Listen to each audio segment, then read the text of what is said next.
MJ입니다. 제가 오랜만에 JK 성형외과를 다시 찾았는데요. 오늘은 권순홍 원장님과 이야기 나눠보도록 하겠습니다. 원장님 어서 오세요. 안녕하세요. 인사 부탁드립니다. 안녕하세요. JK 성형외과에서 가슴 성형 수술을 담당하고 있는 권순홍 원장입니다.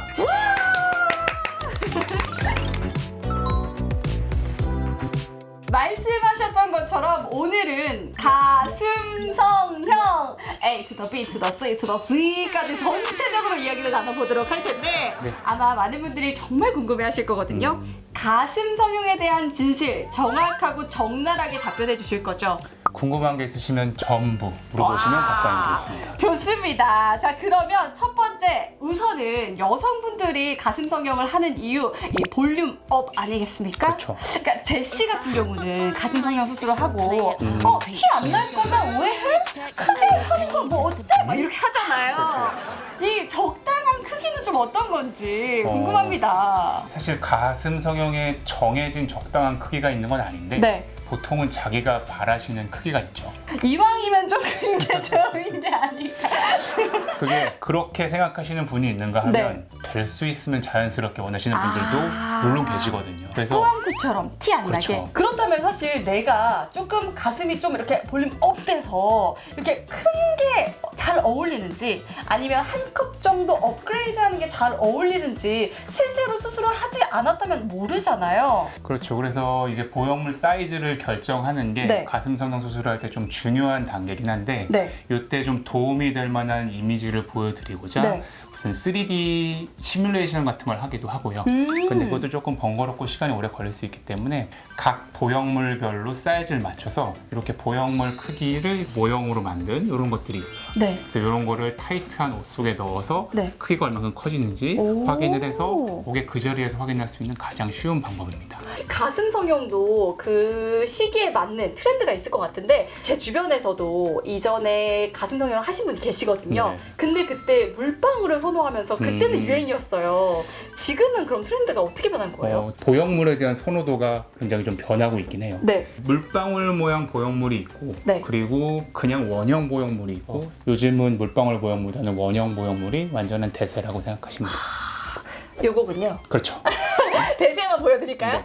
요게 요즘 대세. 네, 이걸 요즘 넣었을 때 이 가슴 안에서 모양이 변화되면서 자연스럽게 변하는 그렇죠. 거고. 어머, 느낌이. 느낌이 부드러운데 네. 실제로 몸 안에 들어갔을 때는 요거보다는 조금 더 단단하긴 하지만 상당히 부드러운 느낌을 느낄 수 있고요. 실제로 이제 큰 가슴의 여성분들 같은 경우에도 가슴을 구성하고 있는 조직이 지방 조직하고 유선 조직하고 이 두 가지 조직이 있는데 가슴 안에 지방이 많으신 분들은 굉장히 부드러운 느낌이지만 근데 그분들은 운동하면 빠지잖아요. 그렇죠. 다이어트 하는 순간 가슴이 한 컵이 작아지고. 그거 중요하시군요. 당연하죠. 살 못 뺍니다. 지방 조직 말고 유선 조직이 발달되신 분들 같은 경우에는 네. 이 유선 조직은 꼭 만졌을 때 지우개 같은 느낌이에요. 딱 단단한 고무처럼. 네. 그래서 그 유선 조직보다는 보형물의 느낌이 훨씬 부드럽고 만지기 좋습니다. 만지기 그러면- 좋다는 게 아니라 느낌이 좋습니다. 자, 컷,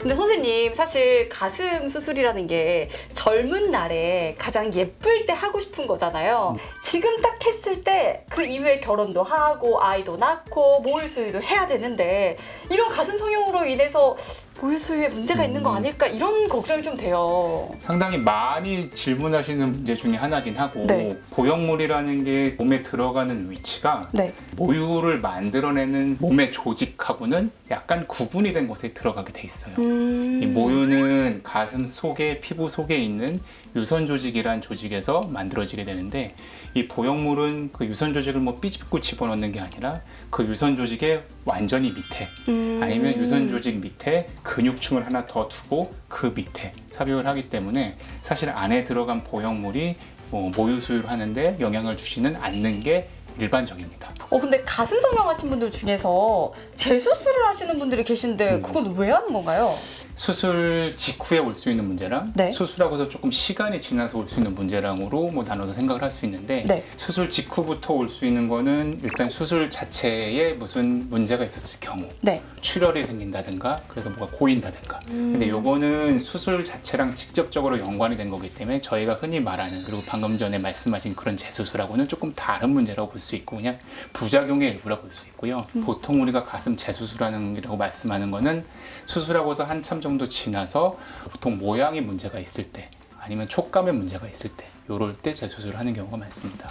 그러면 그런 부작용에 대한 부분들 아니면 뭐 이상이 생겨서 재수술을 하는 거 말고도 개인적으로 나 좀 더 한껏 키우고 싶다 이렇게도 재수술하기도 하나요? 문제 그런 없나요? 경우도 있긴 하고요. 네. 사이즈를 늘린다든가 아니면 줄이기 위해서 수술하는 경우도 있는데 그건 사실 피할 수 있으면 피하는 게 좋아요. 환자분이 원하시는데 하지 마세요. 이게 아니라 수술 전에 충분한 상담으로 원하는 사이즈를 정해서 수술을 한 번에 끝내는 게 가장 좋지. 그런 것 때문에 재수술을 한다는 거는 당연히 수술을 받으시는 환자분한테도 피해가 되고 수술하는 제 입장에서도 수술을 2번 하니까 좋지 않고 단순한 사이즈 교정을 위한 재수술은 될 수 있으면 그렇게 해야 될 경우가 생기지 않도록 하는 게 가장 중요합니다. 그래서 JK 성형외과에서 해야 됩니다. 충분한 상담과 그리고 또 많은 수술 경력과 네. 또 이런 게 다 있으시잖아요. 딱 이게 얼굴 보면 아 이분은 이런 거 다 있으시네요. 가슴 보면. 아. 제가 그러면 원장님의 시선이 조금 내려가도 그렇죠. 어쩔 수 없어요. 어쩔 수 없어요. 특히 요즘처럼 코로나 같은 경우에는 네. 저희가 상담할 때 마스크 쓰고 상담하잖아요. 네. 그리고 수술할 때 마스크 쓰고 수술하거든요. 그렇죠. 그러면은 나중에 마스크 벗고 보면은 제 환자인지 몰라요. 그래서 선생님이 저를 몰라 알아보셨구나. 아 그런가요? 뭐예요? 저 아직 안 했어요. JK에서는 안전하게 사용하고 있는 보형물이 따로 있다던데 이게 보형물을 10년에 한 번씩 좀 교체를 해줘야 된다. 가슴 수술하고 비행기 타면은 공기방울 생기지 않냐고 물어보시는 분들이 네네. 실제로 있어요. 네. 유튜브 보고 왔는데 그 권순호 원장님 네. 보정물 하나만 주세요. 저기 사서 쓰세요. 그래 이거 실패했네.